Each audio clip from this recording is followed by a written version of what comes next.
He has released over 25 albums in over 40 years. He's played sold-out shows all over the world and sold millions of records. Without his influence, there could never have been a Kiss, Marilyn Manson, or David Bowie.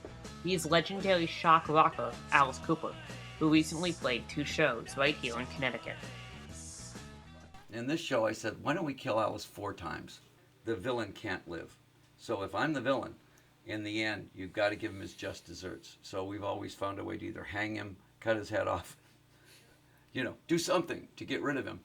But in the end, I honestly can't tell you what we do up there, except that the lyrics connotate what happens on stage. The lyrics actually tell us what the song's going to be. If you say, welcome to my nightmare, give them the nightmare. Don't just say it. Visually give them a nightmare.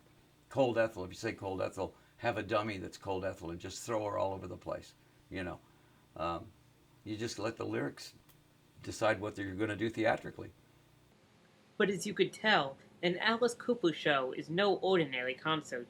We've always been a hard rock band. Always from the very beginning. We were a Yardbirds band, Rolling Stones, Kinks, that kind of band, And then from there, we turned it into vaudeville. We turned it into horror rock, I guess you would call it, but it was horror rock with comedy, which I think in the end equaled vaudeville, And that to me was like the thing that made it different than anybody else. It's got all the combinations. It's got everything that satisfies. It's rock and roll. It's scary. It's funny. And it's got so much energy that it's not old. It feels like you're seeing something for the first time. Although Alice has played countless shows in his career, he says the touring never gets old. You cannot get up on a stage with that makeup on, with those songs, and be bored. The audience is like gasoline and you're the fire. And the more they react, the more you're going to react. I don't care if you've got 6 broken ribs.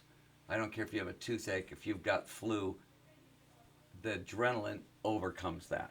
And as many times as I've done Schools Out in 18 and those songs, even I think I'm going to be bored with those songs. But when they start up and the audience reacts, you're never bored with them. I think we have an audience now where we have kids that parents wouldn't let those kids come to the show. Those kids are now parents, and they're bringing their kids to the show because they want them to see Alice Cooper.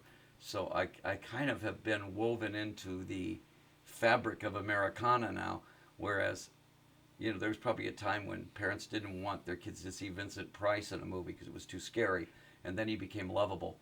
I think I'm becoming lovable. Hope not. While Alice Cooper may not be lovable, his influence on the music world is undeniable. You mean like my disobedient children, like Marilyn Manson and Zombie and those guys? And Kiss was certainly a derivative of Alice. But it always is going to come down to the songs. How good are the songs? The bands that stick around for 40 years are the bands that write the best songs. If you look right now and see who's still here, the Rolling Stones are still here. Paul McCartney is still here. Ozzy's still here. Ozzy always wrote good songs. He never wrote trash songs. While Alice is known for his gory stage shows, there is one thing that frightens him. I'm terrified of needles, but even though it says so, I faced my fears in this show, and one of the deaths tonight is a giant hypodermic needle, about the size of this room. I can put my head in a guillotine. I can get hung. I can put a 30-foot boa constrictor around me. But a blood test? Terrified. And so if you notice, there's no tattoos. I'm needle phobic. For Falling into Connecticut, this is Noah Golden reporting from the Warner Theater in Torrington.